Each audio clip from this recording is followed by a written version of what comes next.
You're intelligent, you're smart, you're hardworking, and you're honest. You're very straightforward.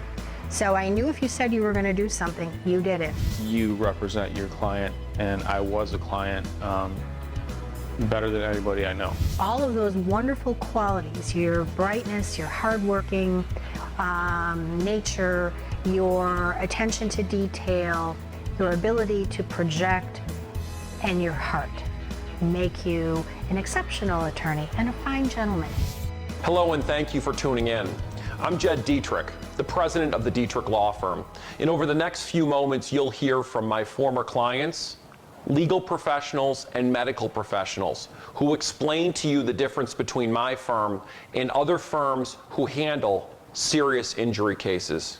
You can always contact us at 839-3939. Debbie, I thank you for coming. I appreciate you coming in here this morning. You're welcome.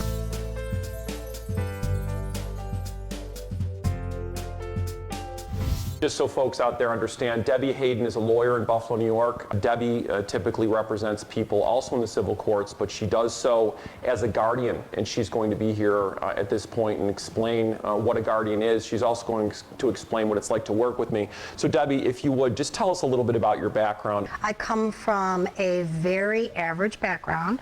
I've always wanted to make a difference and help people and advocate for them. And instead of getting my PhD, I went to law school. It's a good point now for the people out there to understand how Debbie and I came to work together.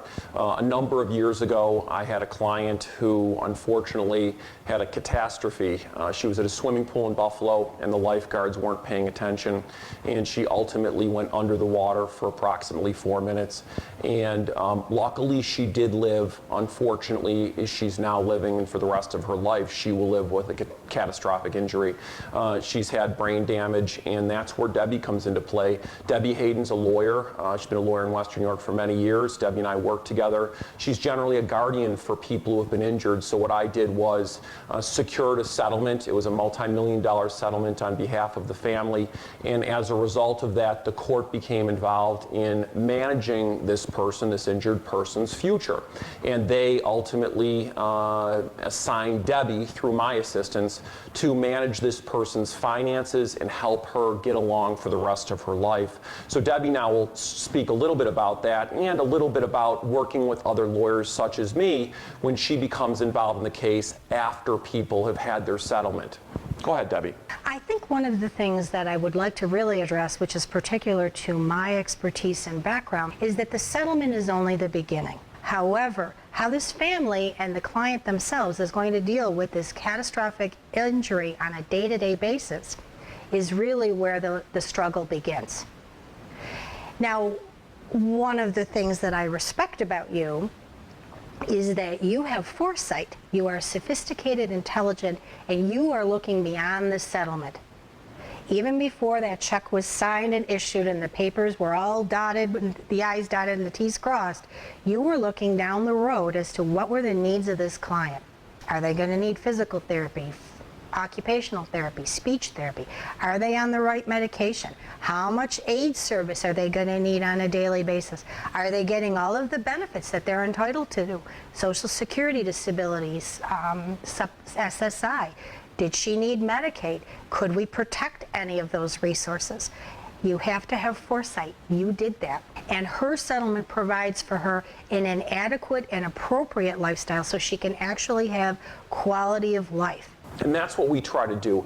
We try to provide fair and adequate compensation to our clients so that they can have appropriate care down the road for medical, for living expenses, and to try to replace the enjoyment of life that they lose as a result of a serious injury.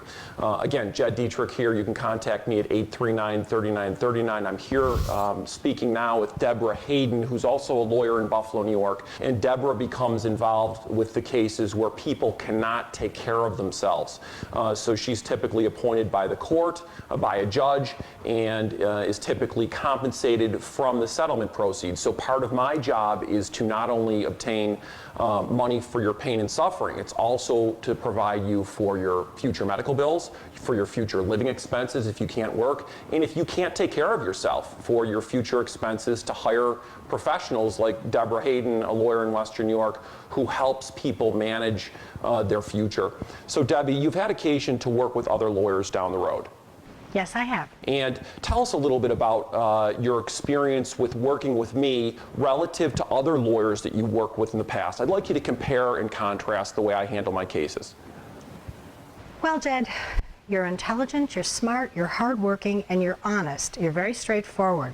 So I knew if you said you were going to do something, you did it. But there's two things, in my opinion, that distinguish you. One is that you think outside of the box.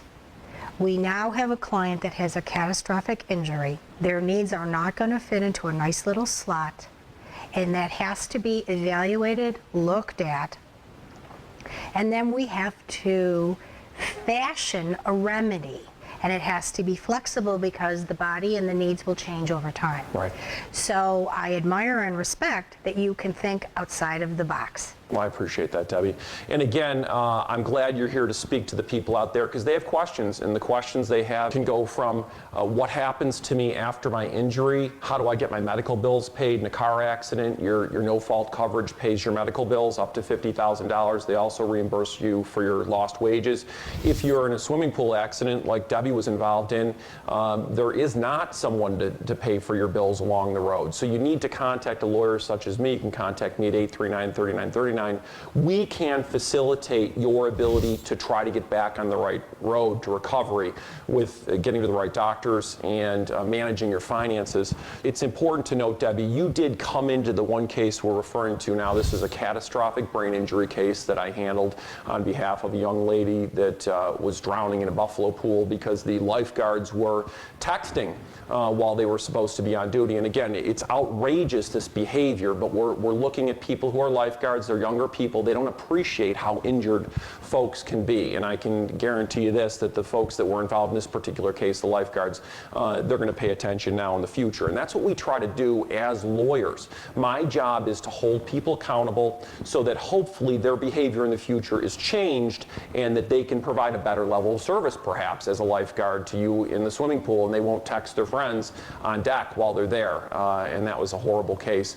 But getting back to the end of that case, Debbie, I'd like to talk a little bit about your involvement and your observations of my ability to negotiate the end of the case and what types of materials I put together. Because again, I set up Debbie's involvement in the case, brought her in before the case was ultimately settled so that the dominoes were lined up, and as they got knocked down, we could move to the next stage appropriately, efficiently, such that this person who was catastrophically injured was not stuck wondering what was going to happen. So it actually transgressed from me dealing with the family to me dealing with Debbie and the family, and at the end of the case, it's really you and the family. So let's talk a little bit about toward the end of the case when I was preparing the case for trial, because the case was going toward trial, Debbie. Do you remember that? Oh, absolutely.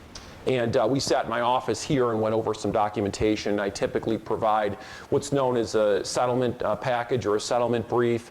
And this particular brief was approximately 8 to 10 inches tall, and it included all of the person's medical records and the deposition transcripts. On that particular case, we did approximately 30 depositions. What was your impression of those materials as we went through those? Well, you're being very modest. You actually had 7 volumes or more on the shelf in the office. But the other thing that I think is important to mention here is how well the other attorneys and the court system worked with you, respected your opinion and your efforts, and tried to put together something that was just and fair for all parties. And that's such an important concept, because what I do is return every phone call within 1 business day. I provide every single client with my cell phone number, and I try to provide a level of service that I would want to have if I was in your circumstance. And doing that with my clients also is transposed into the way I work with other lawyers.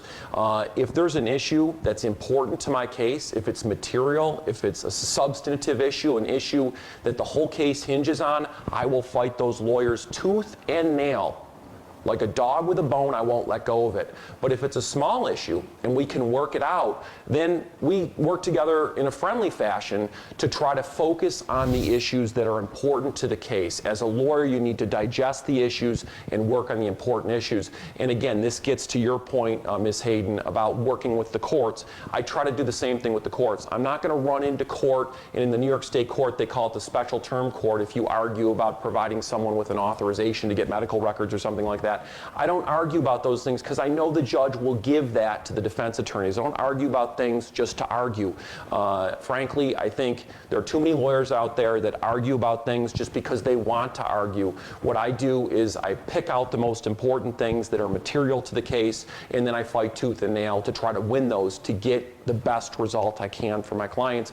And what we do is we work with the courts too, because some courts are easier to work with than others. I've been practicing in Buffalo almost 20 years, and I know the judges. I know the judges' law clerks, and frankly, the way to get a case through the system is to cooperate with the judge, cooperate with the law clerk, and if it's a good case, and frankly, I try to focus my attention on every one of my cases. We don't take every case that comes in the door, but the cases we do, we try to do our very best to get the best result. And typically what we do in a case is we sue the case. We ask for a judge to become involved in the case with a request for judicial intervention, and then we'll get a scheduling order from the judge which says we have to do depositions within a certain period of time. We'll also get an order from the judge saying an independent medical exam has to be done of the person who's injured within a specific period of time, and then we'll get a trial date, because what needs to be done is we need to have leverage up against the insurance company so that they know we're prepared to take the case to trial and we're prepared to pursue it to get a fair and just result for our clients. So Debbie, if you would, I'd like you to talk a little bit further about your experience working with other lawyers. I know you and I have had the pleasure of working together on some significant cases, and I've had the pleasure of having you call me and ask if I could handle some cases that have been referred to you or people that asked for personal injury help from you. Let's talk a little bit about that. Well, I like the fact that you're very straightforward, and that is important to me. I like the fact that you're honest.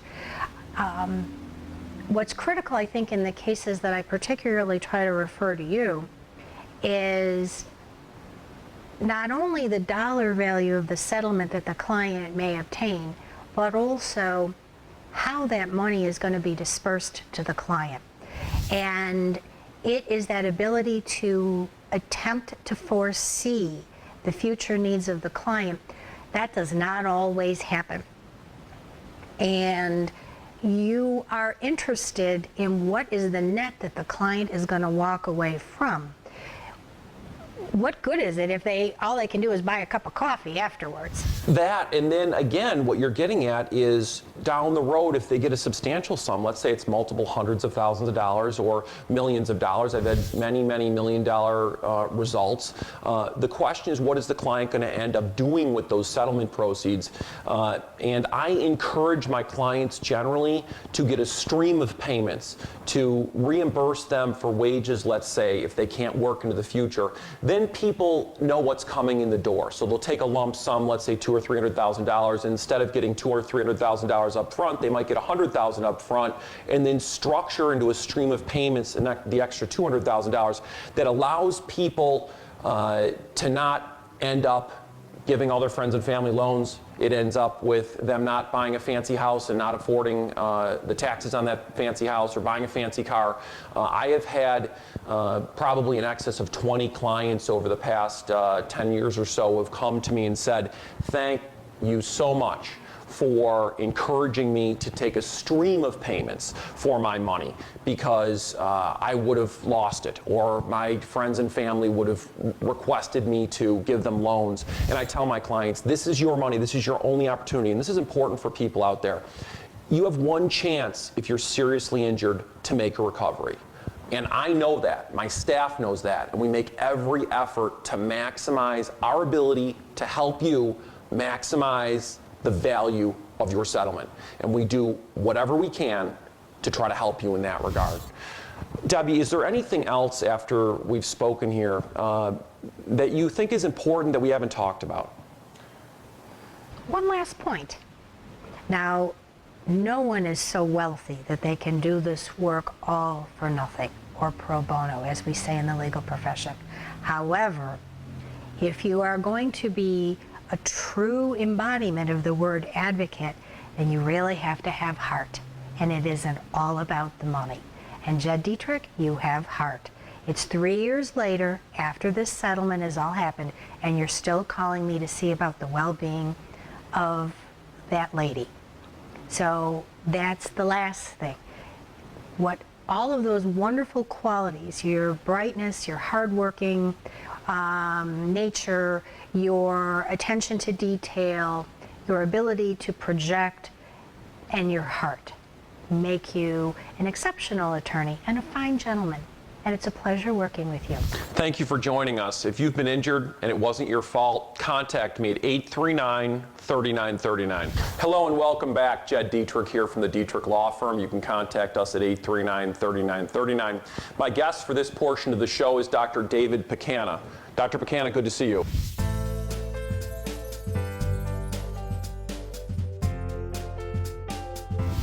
Dr. Pacana, importantly, is a chiropractic doctor in Western New York. He works out of North Tonawanda. He's a Buffalo guy, graduated from Niagara Falls High School. And importantly, Dr. Pacana and I work together. And even more importantly, Dr. Pacana was a former client of mine. Dr. Pacana had an automobile injury case, and as he's going to describe right now, it was a rather complicated case. We did depositions, and we ultimately resolved the case to Dr. Pacana's satisfaction, but it took a fight, and we're going to talk a little bit about that fight. So Dr. Pacana, why don't you tell us a little bit about your background? My background, I'm from the Western New York area, Niagara Falls, grew up. I graduated from Niagara Falls High School. I started my college career at Niagara County Community College and finished at Buff State, where I acquired a math, science, and chemistry degree, and then I went on to graduate school to New York Chiropractic College. I graduated in 1999. I've been practicing for about 15 years now. Tell us about your first accident, and again, there's an issue there because I didn't represent you in your first case. You went to a different firm. My first accident was approximately 11 years ago. It was a severe rear end accident. I was represented by another attorney. The case dragged out. It was finally settled. My second accident happened about 4 years after that, and it was going to be a little more complicated. There was injuries that were previous, new injuries that were acquired, and I wanted to go to somebody that I thought could handle that case and that could handle the complications of the litigation of that case.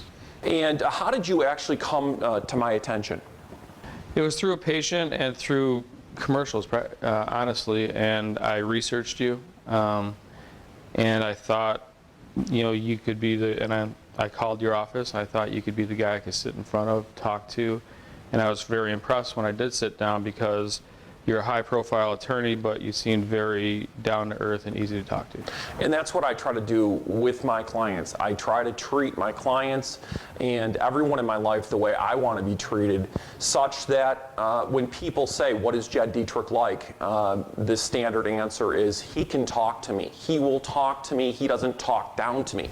Too many lawyers out there talk down to people just because they think they're an attorney, and that's not my perspective. I put myself in your shoes to try to treat you the way I would want to be treated, and I appreciate you saying that, David. At this point, Dr. Pacana, I'd like to highlight something for people out there. Prior to your second automobile injury, and right after you worked with the other lawyer, had you and I ever met before your second injury? No, there was no connection. And that's important. Dr. Pacana came to my office to be represented as a client, as a patient, because of my reputation. And after we sat down together, and I don't take every case that comes in the door, we decided to work together. Correct. Tell us a little bit about what that was like. People out there have questions. They've had injuries, they've been in accidents. It can be a daunting experience. What was it like coming to my office and working with me? It was a good experience. You sat down, you listened to everything that I had to say. You reassured me that I should do this, I should do A, B, C, connect the dots. And again, Dr. Buchanan had a prior automobile collision where there was a neck and a back injury, so MRIs were created then, and I'll actually take those MRI results and compare them and see what the progression would be. So the insurance company obviously didn't want to recognize the significance of your injury, and we had to sue the case. So I drafted the paperwork to go to the New York State Supreme Court. We filled out paperwork on Dr. Buchanan's behalf in terms of delineating his injuries. You reviewed that paperwork with your wife, Yes. and then we ultimately went to a deposition. So if you could talk a little bit about what the deposition was like. I prepare every client before the deposition, usually a couple of days before the deposition. We try to go through all of the questions the defense attorney would ask you, all the questions we would anticipate, so that you're prepared and you're comfortable with the deposition. What I liked about our deposition is at times the opposing attorneys that are sitting across from you tend to talk down to you, tend to try to lessen your injuries and make them not as serious. What I liked about you, Judd, is that you not only stopped them and talked to me and cleared out the situation, but when it came time for you to talk to their client, you did not do the same as they did. And again, it goes with my personal philosophy. There are a lot of lawyers out there. If you have an injury, you have a lot of choices to make. It's important to be with a lawyer who respects you, who listens to you, and who will fight for you to get you fair and just compensation. So what I try to do, not just with my clients, and not just with the doctors I work with, and not just with the judges, but with even the opposing attorneys and even the opposing attorney's client. Because every person who's involved in the system gets an impression of what the system is like. And unfortunately, our legal system has certain impressions that aren't necessarily good ones. But what I try to do, and every member of my staff tries to do, is to treat people with respect and to give the people that we interact with a positive reference with regard to what it's like to be in litigation. So we performed the deposition, and after the deposition, we were successful in negotiating a result. Yes. And again, what we try to do is to pursue the case vigorously with our client's help in an effort to prepare as if we're going to go to trial. We are prepared to go to trial. The insurance company knows that because we have leverage against them. They provide us with an offer, if we can settle the case, that we believe is fair and reasonable. If the offer is not fair and reasonable, we will then take the case to court. Welcome back. Jed Dietrich here. You can contact me at 839-3939. I'm joined here now with Dr. David Buchanan. He's a chiropractic physician who works out of North Tonawanda. He's from Niagara Falls. And importantly, Dr. Buchanan was my former client. He's not only a chiropractor, but he was my former client. And we're going to talk a little bit about what happens after an automobile collision when you hurt your neck and your back. Dr. Buchanan, good to see you. Good to be here. Good to see you. Thanks for coming in. Dr. Buchanan has a model of the spine, and when you're in an automobile collision and you're rear-ended, typically your seat belt will hold you in across your shoulders and across your waist. Unfortunately, that leaves your neck, which is not restrained, to move forward in a rear-end collision. So your neck moves forward, your lower torso stays in the seat by the seat belt, your shoulders are restrained, and that exposes your neck to significant strain. That's how you can end up with a herniated disc or a bulging disc or a protrusion. So typically, Dr. Buchanan, what is the area on the spine here? We've got a model of the spine that's injured in a rear-end collision. The area of the spine that's injured is the neck. It's from the base of the skull down to about here. There's 7 vulnerable vertebrae. That's called the cervical spine, which make up the neck. And in that cervical spine, what is it between the vertebral bodies that's there? In between the vertebral bodies are the soft tissue called the disc. A lot of patients, a lot of clients will hear the term herniated disc, bulging disc. And this occurs when there is a acceleration, deceleration injury, or the common person would call it whiplash. They get struck from behind, as you stated, the shoulders are restrained by the harness, the head goes forward and then whips backwards, and that split second of accident will cause tearing, herniations, in the cervical spine. If you would, so people can see, would you mind turning the spine sideways and showing us that whiplash motion such on the neck here? The whiplash on the model is not going to be as severe as if it was real life. We're missing a head. So it would go forward. Okay. And then it would come backwards, and a lot of times hitting the headrest, causing a sudden stop. Your head will stop, but these components will continue to try to move, and that's where we get almost like a shearing sensation on the disc. Okay. And then if I could take that from you, this area here is the lumbar spine, they call it? Correct. And if you would, show us the discs at L4-5 and L5-S1. L4-5 right here, L5-S1.